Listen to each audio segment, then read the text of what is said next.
नमस्कार दोस्तों, मेरा नाम हुजूर और आप देख रहे हैं माई पाठशाला। यूट्यूब पर कल शाम से हाहाकार मचा हुआ है। सारे के सारे शिक्षक बिल्कुल गुस्से में हैं, रोष में हैं। मेरा शिक्षकों से भी कुछ सवाल है, लेकिन उसके पहले एसएससी के चेयरमैन साहब ने कल 2 नोटिस निकाला। एक नोटिस में उन्होंने बताया है कि कितने बच्चे अपीयर हो रहे हैं, कितने सेंटर एलोकेट हुए हैं, किन किन को फर्स्ट प्रेफरेंस, सेकंड प्रेफरेंस और थर्ड प्रेफरेंस के हिसाब से जो है सेंटर एलोकेट किया गया है, और कितना एवरेज डिस्टेंस है जिन बच्चों को उनके पहले, दूसरे और तीसरे प्रेफरेंस के हिसाब से सेंटर नहीं दिया गया है। साथ में एक नोटिस जारी किया है कि अगर एग्ज़ाम के दौरान 12 तारीख से लेकर 26 तारीख तक जो पेपर एसएससी कंडक्ट कराएगी, उस दौरान अगर उसके पेपर के विषय में कोई चर्चा करते हो तो आपकी खैर नहीं। पूरी फील्डिंग सेट कर रखी है, यहीं तक सेट नहीं की है। यहाँ तक सेट की होती तो समझ में आता, इसके पहले इस तरीके की फील्डिंग सेट की गई है। नोटिस ऐसे निकाला गया है जिसमें उन्होंने इतनी गंदी फील्डिंग सेट की है शिक्षकों की कि सालों आओ प्रोटेस्ट करने आओगे, ठोक दूंगा, बजा दूंगा सालों। एक बार भी अगर तुम हमारे क्वेश्चन का नाम लोगे कि हमारे क्वेश्चन में एरर है, 4 की जगह 3 ऑप्शन है, जो है हम कुछ भी पूछ रहे हैं और तुम ये सवाल नहीं उठा सकते हो, मतलब अलग ही मनमानी है। और चर्चा करेंगे इस डिटेल में। कल वीडियो नहीं कर पाया मैं, और बगैर वीडियो किए हुए दिल मानेगा भी नहीं। जो है मैं कुछ सवाल जो है अपने शिक्षक जगत से करना चाहता हूँ, और कुछ सवाल जो है आप सब बच्चों से करना चाहता हूँ, और कुछ सवाल जो है वो एसएससी चेयरमैन साहब को जो हमारे मन के अंदर चल रहे हैं उनकी रिप्लाई जो है देना चाहता हूँ कि क्या होने वाला है इसके बाद जो आपने काम किया हुआ है।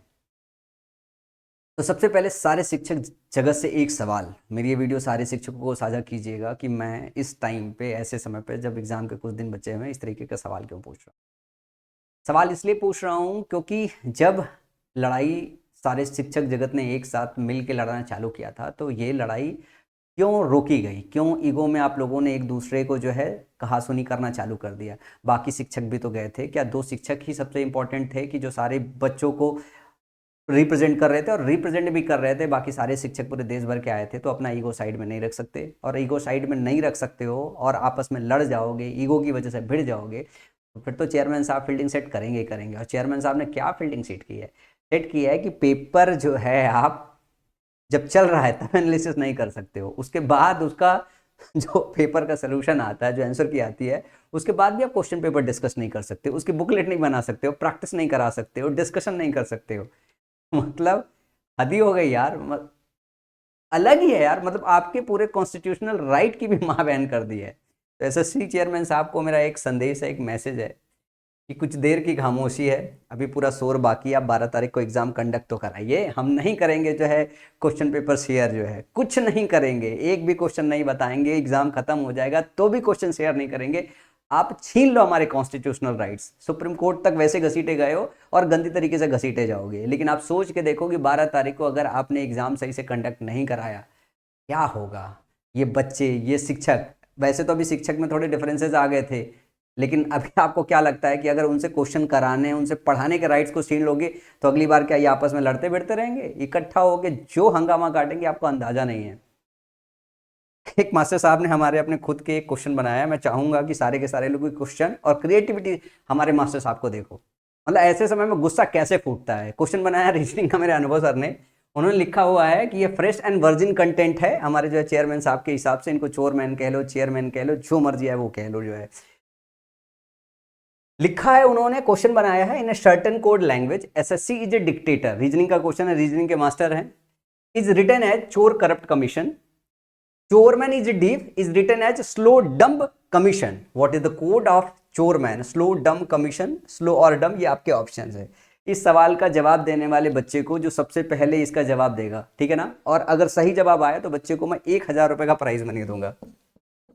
1000 रुपए का प्राइज मनी दूंगा। ये मान के चलो कि अगर आपका सेंटर कहीं दूर होगा तो 1 वे का आपका किराया मेरी तरफ से हो जाएगा। तो इस सवाल का सारे के सारे बच्चे जवाब दीजिए।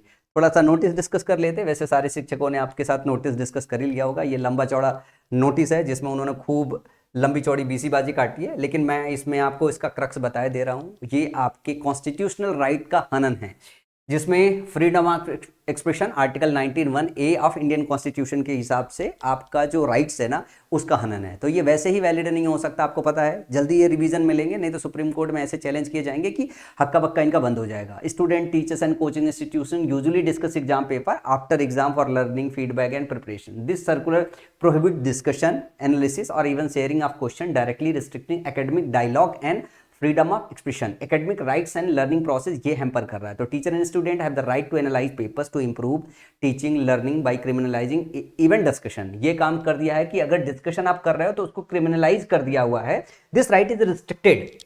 और पुनिटिव प्रोविजंस क्या है, सजा क्या देने वाले हैं, स्टूडेंट और इंडिविजुअल को 3 से 5 साल तक की सजा देंगे और 10 लाख का फाइन करेंगे। आप जरा किसी भी लॉज में चले जाओ, फाइन देखो मैक्सिमम कितना है, इन्होंने कुछ भी निकाल दिया। मतलब इनको आईपीसी का कुछ फर्क नहीं पड़ा है क्या होने वाला, अपनी मर्जी से एक नोटिस निकालेंगे, उसमें लिख देंगे हमने 10 लाख की जो है पेनाल्टी आपके ऊपर ठोकने वाले, 5 साल की जेल का प्रावधान कर देंगे। मतलब जो आईपीसी की धाराएं बनी हुई हैं उस धाराओं के अलावा ये हालात कर दिया गया उन्होंने इस तरीके से जो है। अरे यार इसको पढ़ के भी यार मतलब हंसी आ रही है और क्या ही करे। इंस्टीट्यूशंस को, अगर कोचिंग इंस्टीट्यूशंस हो तो 1 करोड़ रुपए का जो है हर्जाना लगा देंगे, ठीक है ना। मान लो कोई एक छोटा सा यूट्यूबर है जो पढ़ा रहा है, जिसने गलती से क्वेश्चन निकाल लिया, उसने पढ़ दिया, अब 1 करोड़ रुपए की पेनाल्टी ठोक दिया बच्चे को, भाई बंदा मरे जा रहा है जिंदगी भर, अगले 7-8 जन्म लगा ले भाई 1 करोड़ कमा ले तू, ठीक है ना।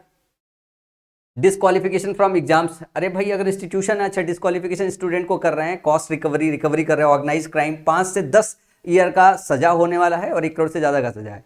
तो ये है, ये रिस्ट्रिक्ट क्या कर रहे हैं, पेनाल्टी कर रहे हैं, फियर एमंग, मतलब ये करने से क्या होगा, टीचर के अंदर, कंटेंट क्रिएटर के अंदर, स्टूडेंट के अंदर, ये मतलब सभी के अंदर डर का माहौल डालने वाले, डर का माहौल डालने वाले। इनको लगता है अपन चूती हैं, डर जाएंगे हम, सारे के सारे शिक्षक डर जाएंगे।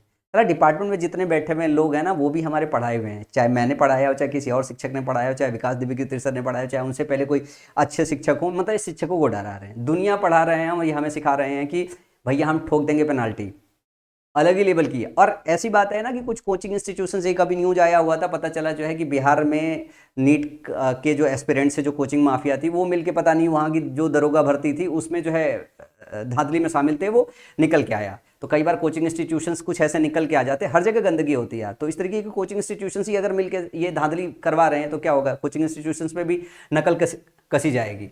तो ये एक चीज़ है जो मुझे लग रहा है कि जो उन्होंने नोटिस निकाला है वो नोटिस लीगली वैलिड नहीं होगा कि आपके कॉन्स्टिट्यूशनल राइट्स का जो है हनन होगा, लेकिन एक डर और फियर का माहौल होगा, और ये है। एक और नोटिस निकाला था जिसमें उन्होंने ये बताया हुआ है कि जो एग्ज़ाम है वो 260 सेंटर पे होना है, 129 शहरों में। 129 शहरों में 260 सेंटर पे अगर आपका एग्ज़ाम होना, आपको क्या लगता है 260 शहरों में आपका एग्ज़ाम सही से कंडक्ट हो जाएगा? असली फान तो तब आएगा, ठीक है ना।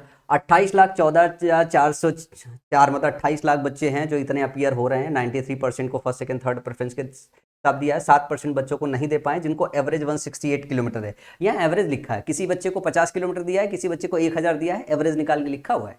समझ में आया, मतलब क्या चूतिया काटते हैं, अपने लिए अपनी सुविधा के हिसाब से एवरेज जैसा टर्म डाल दिया, और आपको लगता है कि शिक्षक चूतिया है, बच्चा सीजीएल का एग्जाम देने आ रहा है, उसने एवरेज पढ़ ही नहीं रखा कि एवरेज का क्या मतलब निकलता है। देखो मैं आपको साफ साफ बात बता रहा हूँ कि अभी हंगामा कटेगा, शिक्षक जगत भी पूरी तरीके से आपके साथ में आएंगे और आपको खुद भी खुद के साथ आना है।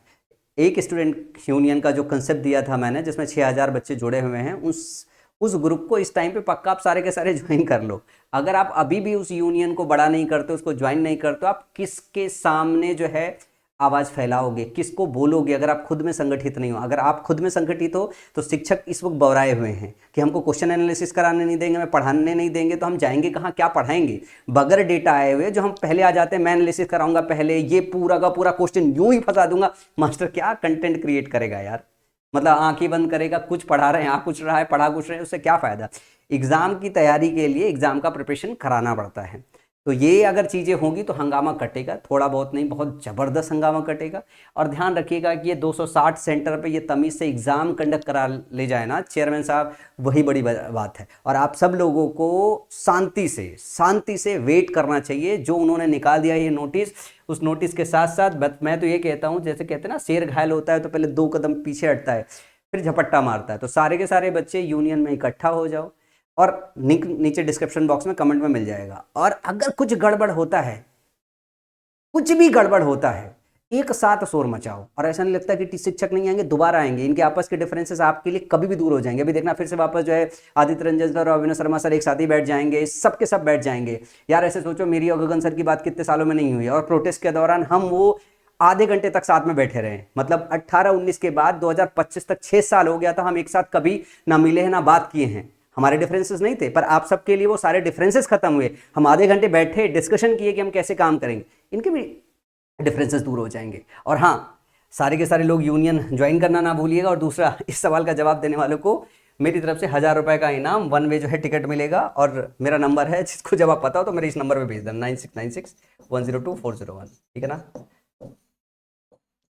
तो चलो आपकी इस वीडियो में इतना ही, और आप सारे लोग परेशान मत होइए, तैयारी कीजिए अच्छे से, और ये शिक्षक जगत पूरा का पूरा आपके साथ खड़ा रहने वाला है।